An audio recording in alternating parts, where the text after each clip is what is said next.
we're all kind of in the same boat here. You know, being 47 years old, we see the generations of myself in the 50s and 60s and 70s, but where's the 30-year-olds and 20-year-olds and the teens? Okay, that's the question we have to kind of answer here a little bit. Okay, let me start with this. So a couple weeks ago, I was in Columbus, and I was at a men's conference. They had over 3,000 men. Great, great turnout. Scott Hahn spoke, and I believe he's coming here at maybe over the summertime or something like that. You have Jeff Cavins was there, and Greg Stefanik, I believe, or Chris Stefanik spoke. Scott Hahn had this one stat, and I had to share it with you guys. Pew, which does polls or whatever within the Catholic, Church, did this study on over anywhere from 1,500 to about 2,000 families. So that would consist of the parents and kids. What they found was this. Say your oldest child within the family was active in their faith. 9% of the rest of the family would be active in their faith. So like I have 3 kids. Parents are not active, but say my oldest son was active. Maybe one other person in the family would be active. What about the mother if she's really a strong Catholic? Over 20% of the family would be active in their faith. Now, get to the male figure, the head of the family. Over 90% of the rest of the family would be active in their faith. 90%. I was blown away by that stat. Everybody has a call. Everybody has a call in this room. And what I'm going to do kind of in my talk, like I said, I have a very limited time because I want to open it up to questions to you guys. I give a talk here in St. Patty's Day coming up on Saturday. I go to Massachusetts. And I have to speak in front of 1,000 guys. And I'm going to talk about a little bit about baptism and a little bit about a teaching point. I like to get back to what really the beginning of it for us. And many of us in here, baptized as very, very small infants, okay? But through our baptism, we are Christ. St. Paul says it great. It is no longer I who dwell, but Christ living in me, okay? But how does that play out in our lives? I'm a Eucharistic minister, okay? It's an unbelievable calling that I have. I encourage all of you, if you've ever thought about doing it, absolutely do it. It'll change your life and the thought process that goes into what that really means, okay? Teaching point. As a Christ in the world, Christ giving Christ to another Christ. How does that play out? Okay? As a Eucharistic minister, I have the ability to give Christ to another person, another Christ. Okay? Change that around a little bit. When you come and receive Holy Communion, Christ giving Christ to Christ. You have to surrender yourself. Not only do you receive the body and blood of Christ, but it's a surrender of yourself to Christ. Okay? Interesting. What about the sign of peace? It's very easy when you're at Mass and you're there with your family, friends, you kind of know what's going on in their lives. But when you turn to somebody behind you or in front of you, you don't know what that person's been through, even within that day or week, okay? To be able to give Christ, the peace of Christ, which the world cannot give to that person, says a lot. And there's only twice in the Bible that the breath of God is brought upon the human. Creation, and when Christ comes after the resurrection, and he breathes, and he says, peace be with you, and he breathes the Holy Spirit upon them. Twice only. Now, we have a rich, rich tradition in the Catholic Church with sacraments. How does that play out in reconciliation? Especially this time in Lent. You know, when you walk into that room, who are you engaging? Christ himself. To be able to not only internalize and discern your failures, but then to be able to go in there and then to vocalize those to Christ and to hear yourself saying those words. Now, the kicker is this. What happens when you walk out those doors on Sunday? And you've got to go into the real world, like all of us have to. How do we deal with people at work, in our family lives? How do we give Christ to other people? That's the real truth. That's what we're called to. Okay? You know, it's interesting. I have this talk coming up on Saturday, and I'm going to have to kind of deviate it a little bit, because I think what you guys want to hear mostly is kind of like my witness. And usually I give a witness at men's retreats and things like that, and it usually goes for about 45 minutes, and I get into really a lot of the detail. But I think what you guys want to hear is kind of what I went through, okay, in my playing days, not only at Michigan, but in the NFL, okay? And I'm going to try to keep it as short as possible because I want to give you a challenge for Lent at the end, okay? Born and raised in Cleveland. Very, very blessed with a family that I've had. My parents came to this country in 1968. I have an older brother and older sister that were born in Europe. I'm 100% Croatian. My parents came to this country, did not speak English, had no money to their name, and already had 2 kids. They had 3 things: faith, their family, and their work ethic. And that's it. That's all they had. If you met my parents now, God bless them, they're still alive, very active in their faith. Our family is very, very strong, extremely strong.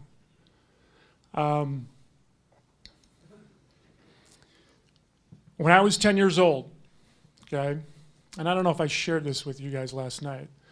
You know what? Let me tell you this. There's a group here that meets, the college kids that meet here at the parish. I got to speak to them last night, and I kind of gave them my witness a little bit.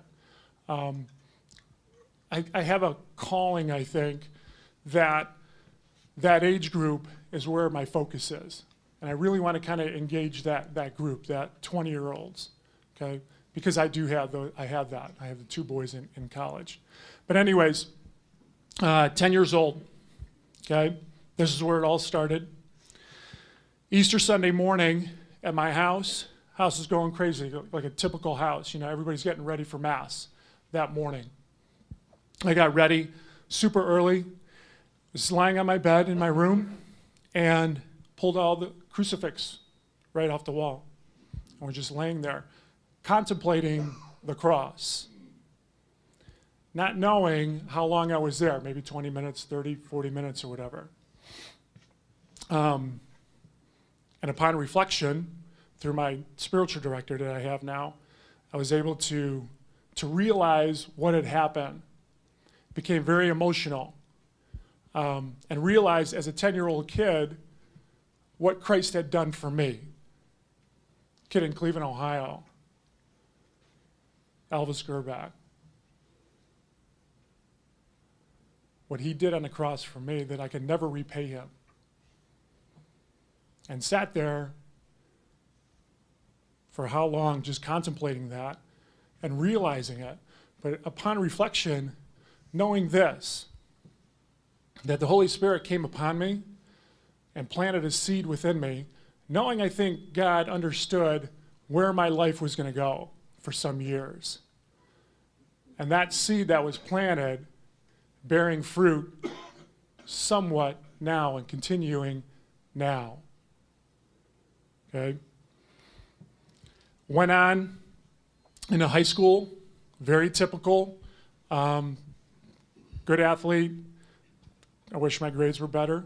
Got to Michigan, was very blessed to be around some great players, great coaches, okay?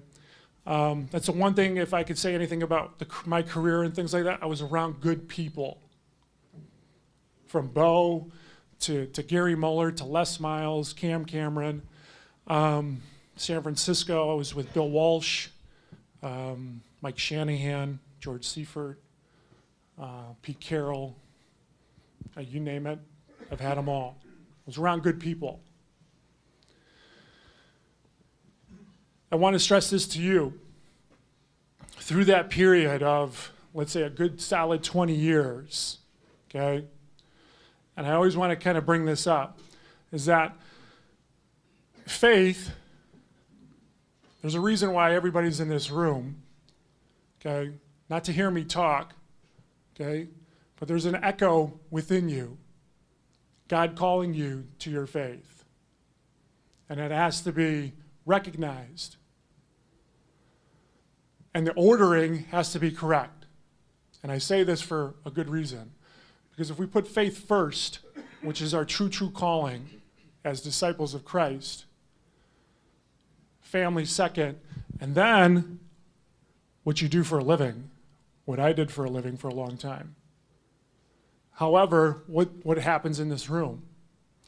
That work that you do for a living becomes the driving force of who you are. Your family's going to be solid, right? And we'll get to that for a minute. But what happens to faith? Faith gets put on the back burner. And it gets lost. But that's not the correct ordering. Christ calls us to be disciples first of his, before family, before your wife, before your mother and father. He calls that first. And I stress that because I was that guy that had work as first. That's what determined who I was for a long time. And it took some time to really kind of reorder my thinking. And thank God for my family that I had that. Now, retired. I've been retired for a long time. It's been a very blessing. One thing I want to stress is this, or tell you guys about this. I don't know if you guys know my oldest son, Jack. I've got 3 kids. My oldest son, Jack, when he was born, had Spina Bifida occulta. You guys probably know this story a little bit. If you know what Spina Bifida is, it's truly when the child is born, there's an actual hole at the base of their spine, and all the fluid is drained through birth. My son had it was closed at the base of his spine, but there was like a little fat tissue that kind of ran off of that and ran up into his spinal cord. There was like a little cord that ran up there. And what happens is that all those nerves that come off your spine was wrapped around that. It was my second year in the league, and the #1 pediatric neurosurgeon in the world is in San Francisco, and he's Catholic. Go figure. God works in mysterious ways, right? Had surgery. It was about an 8-hour surgery. If you saw Jack walk in here right now, you wouldn't think anything of it. But I would tell you, he's 22 now, up to about 2 years ago, he still had problems. A lot of people have asked me questions of, why did you stop playing? My son was about kindergarten, first grade, and we are from Cleveland. My wife's my high school sweetheart. Rainbows Children's Hospitals in Cleveland, and had an opportunity to really kind of settle down and give kind of some stability to my oldest son. And talk about sacrifice. It's a no-brainer. Okay? Could I have played more years? Absolutely. That's not what I was called to do. I think everybody in this room understands that either your children or your grandkids or whoever it is, you are going to sacrifice and do whatever you can for those kids. That's without saying. Let me say this about Jack too, and this is, everybody in this room is going through this right now, okay? About a year ago, I was taking my son to confession. We were going to confession together right around Christmas time. He goes, Dad, I don't think that's the body and blood of Christ anymore. How do you answer that? You know, I'm a big scripture guy, okay? I do Lectio Divina every day. I study, I read. I have to study because it's part of my master's program, okay? But how do you answer that? I got the best advice that I could ever get. Priest just got ordained. He's about 6 months ordained. Good friend of mine goes, you need to close that book. I'm like, what are you talking about? It's right there. I can open up to John's, bread of life discourse and to just show it to him right there. Come on. It's Christ's word. He goes, no, you need to shut that book and show how you live your life with Christ dwelling within you. There's nothing that you could say that will convince him. He goes, the way you live your life as Christ, the way you receive the body and blood of Christ and live it will go beyond that. And we understand that as parents, is this. Our kids see everything that we do. And as a child myself, I know exactly what's going on in my family with my kid, or with my parents. Always. There's always a sense of that. That was the best piece of advice that I could ever get, is that words only can go so far, but our actions go much, much farther. And to sacrifice and to shut your mouth and to live it goes way beyond, okay? And there's a lot of guys out here that I talked to this morning. What can we do with sports in general? Because it's kind of taken over our Sundays, isn't it? I'm living that. I've got a daughter who's a great athlete. She got all the athletic skills. She's going to play at Northwestern. She's a volleyball player the next 4 years. And I've been traveling since she was 10. I make it a point, okay, whatever city I get into is this. I make it a point to grab my phone and find the nearest church and find out what the schedule is. And then tell my wife and my daughter, okay, here's the schedule. And if we have to miss, my wife will miss a game. We'll get to Mass. And then somehow, some way, my daughter's going to get to Mass either on Saturday or Sunday. It's up to us. Always is, always will be. It's always up to us. Okay? Witness. Okay? I'm going to be very, very honest with you guys. Okay? Born and raised Catholic, not practicing. Very typical story. Okay? March 13th of 2013, Pope Francis gets elected, right? Okay? I'm in church at a 3-day mission. Do you guys know who Father Larry Richards is? Okay? Kicks you in the teeth, right? Yeah, he kicked me in the teeth. Yeah. And I needed it, okay? And I'll be very honest with you. So I went in that night, I think it was the second night, and it was reconciliation. And I don't know if you guys have ever experienced him. Okay, he talks for about 3 hours. And it was a packed church, about 3,000 people. People got up and left because it was harsh. And what they do is they hand you a piece of paper when you walk in, front and back, every sin that you could ever commit. I sat there with my wife and a couple other couples, and I'm sitting there going, check, check, check, check, check. Hadn't been in confession in a true confession in a long time. 5 years ago, Bishop Koviak, who is the Bishop of Grand Rapids, I believe, was my pastor at St. Joan of Arc in Cleveland area, good friend of mine.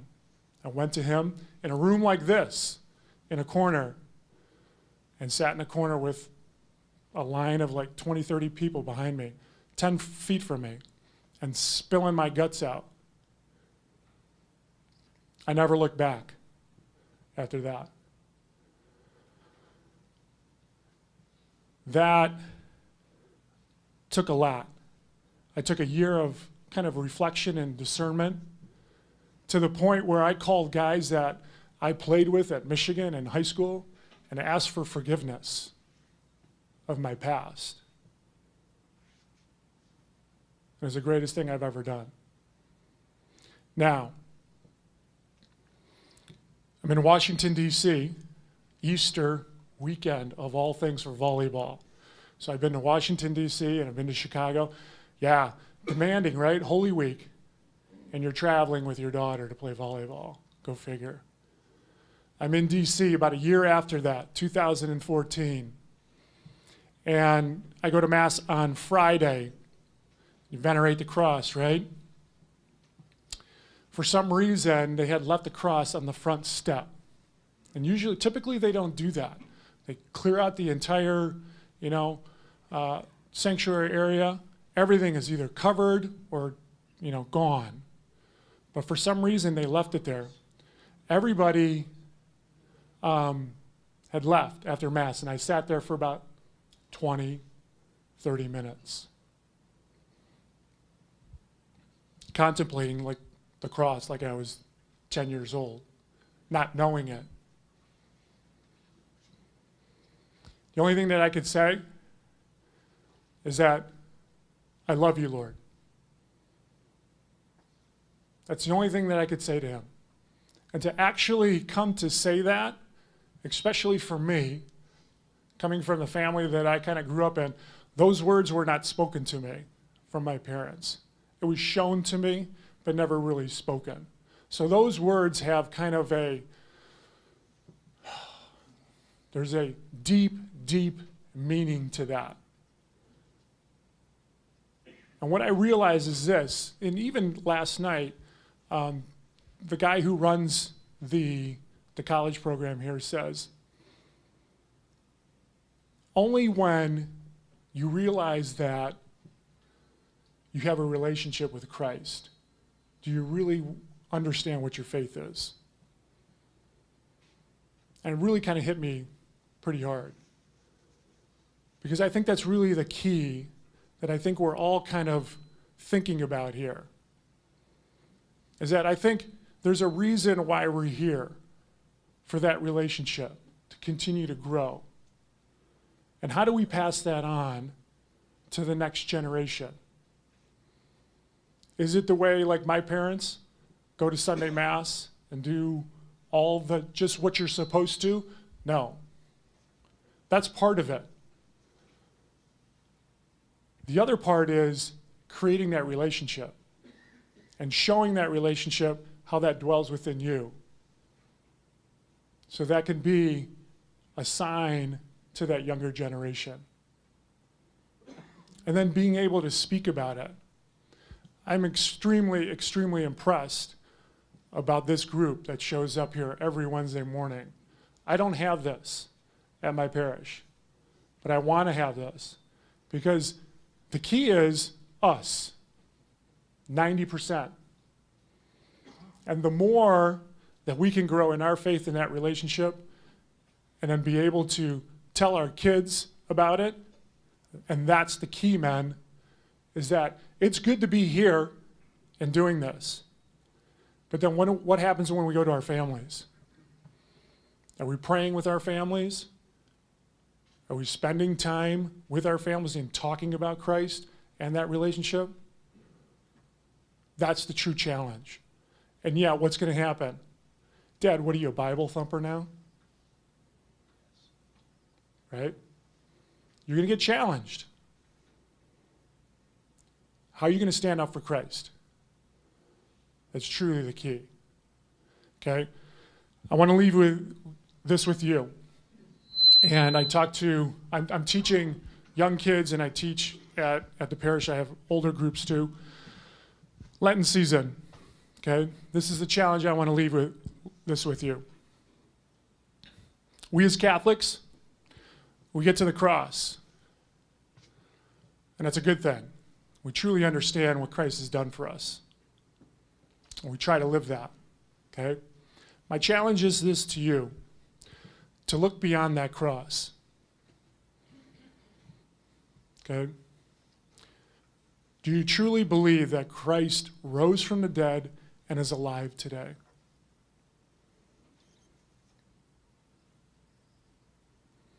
Do you truly believe that? If you truly believe that, then the joy and the hope of that should change your life completely, even in your suffering, because he conquered all. It is through him that we conquer all, and he is the path. But it's us to give that opportunity for him to be a part of our life. The risen Lord, not the dead, the risen Lord. That's the challenge I have for you, is to live your life because he is alive. And we're called to do that. It should change our outlook in life completely. There's nothing that you can go through in this life that he hasn't done already.